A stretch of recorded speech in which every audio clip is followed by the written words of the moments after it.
राजा इंद्र ने एक बार भगवान पर शक नहीं किया, अनेक बार किया। एक बार की बात है, आप लोग ध्यान से सुनिएगा। भगवान श्री कृष्ण की धर्मपत्नी का नाम सत्यभामा था। सत्यभामा को किसी ने बताया कि पारिजात के वृक्ष के नीचे अगर पूजा की जाए तो परिवार की सुख समृद्धि एवं पति की समृद्धि बढ़ती है। सत्यभामा ने भगवान श्री कृष्ण से पारिजात का वृक्ष मंगाया। पारिजात आप लोग नहीं जानते होंगे, ये पारिजात मात्र स्वर्ग लोक में पाया जाता है। स्वर्ग के अलावा ये पारिजात का वृक्ष कहीं नहीं होता है। भगवान श्री कृष्ण से सत्यभामा ने पारिजात के वृक्ष को पूजा करने के लिए मंगाया।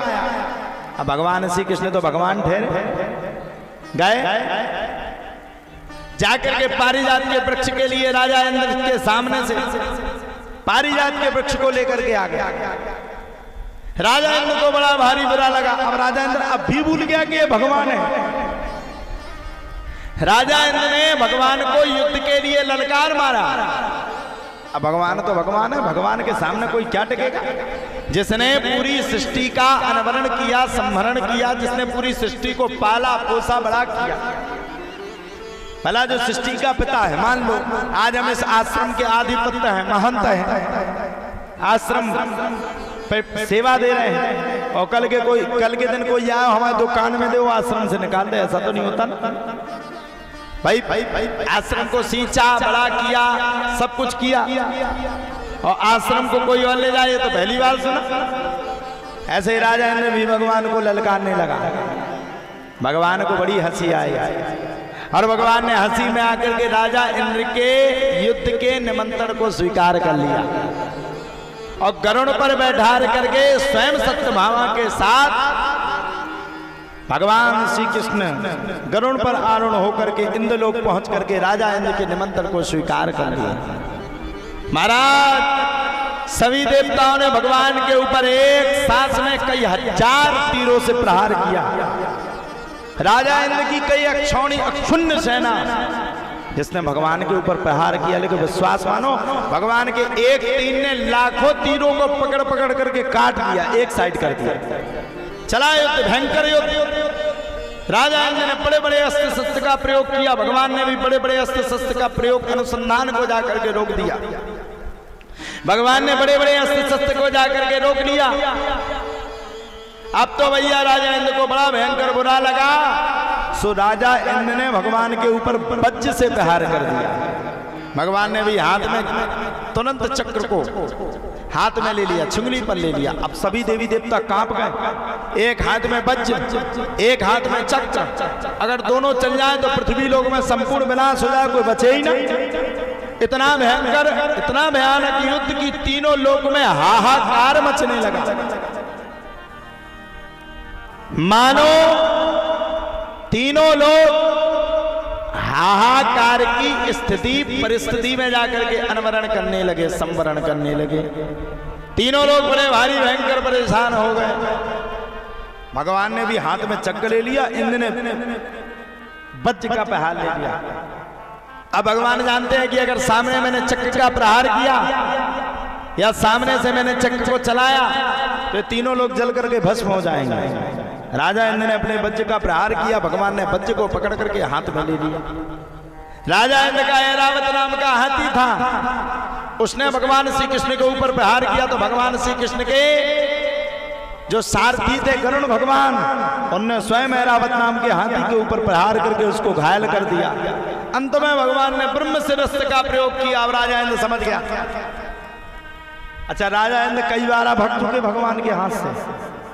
राजा इंद्र समझ गया अब बचने वाले नहीं। अच्छा, राजा इंद्र में एक और क्वालिटी है कि युद्ध भूमि पे अगर उसको लग गया कि बचेंगे नहीं तो दौड़ मारेगा। राजा इंद्र दौड़ मारने लगे, पिट करके भाग रहे। भगवान ने भी ब्रह्मस्त्र अस्त्र का अनुसंधान किया, लेकिन छोड़ा नहीं। पहुंच गए इंद्रलोक में, पराजय हो गए। राजा इंद्र जैसे ही आसन पर बैठे, वैसे पत्नी ने आकर के कहा कि कितने निर्दयी हो, युद्ध लड़ करके आए और युद्ध में हार करके आ गए, हार करके इस इंद्रलोक में बैठ गए। पारिजात नाम का वृक्ष भी तुम्हारे हाथ से चला गया।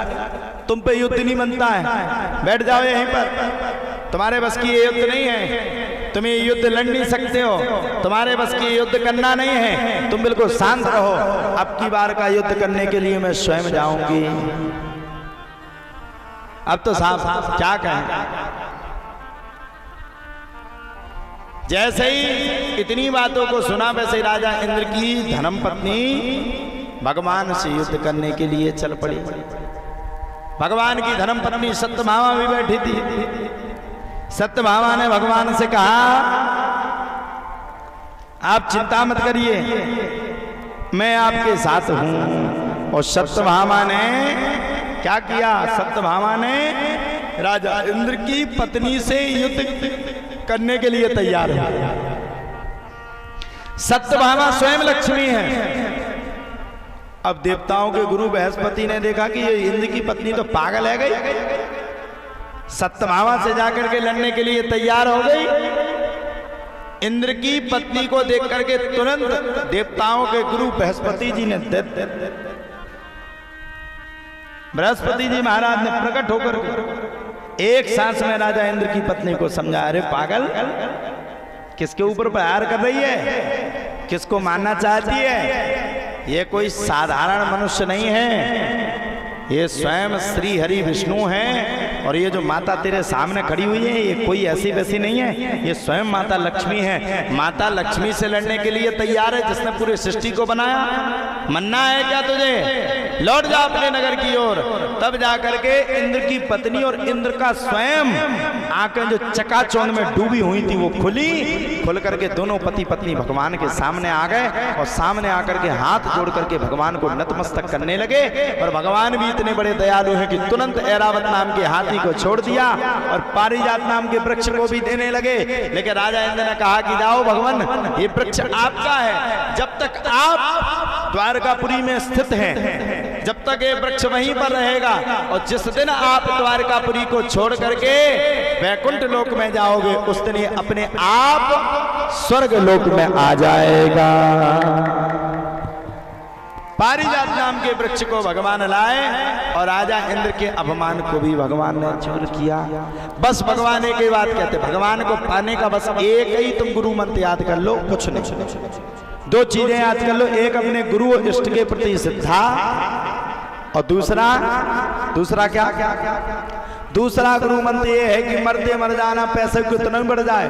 क्योंकि भगवान पहले पैसा बढ़ाते हैं, फिर मन में विचार करवाते हैं कि व्यक्ति के प्रति अभिमान ये कर रहा है कि नहीं कर रहा है। भगवान का ये नियम रहता है। और फिर अगर व्यक्ति को अपने आप में अभिमान है तो भगवान उससे कोसों दूर हो जाते हैं। तुम क्या, तुमसे पहले भगवान श्री कृष्ण ने जब गोपियों के साथ रास रचाया, गोपियों को अभिमान आ गया, वहां से छोड़ दो। भगवान तो भगवान है, इसलिए भगवान की कृपा को मानो और भगवान की कृपा का अनुभव करो।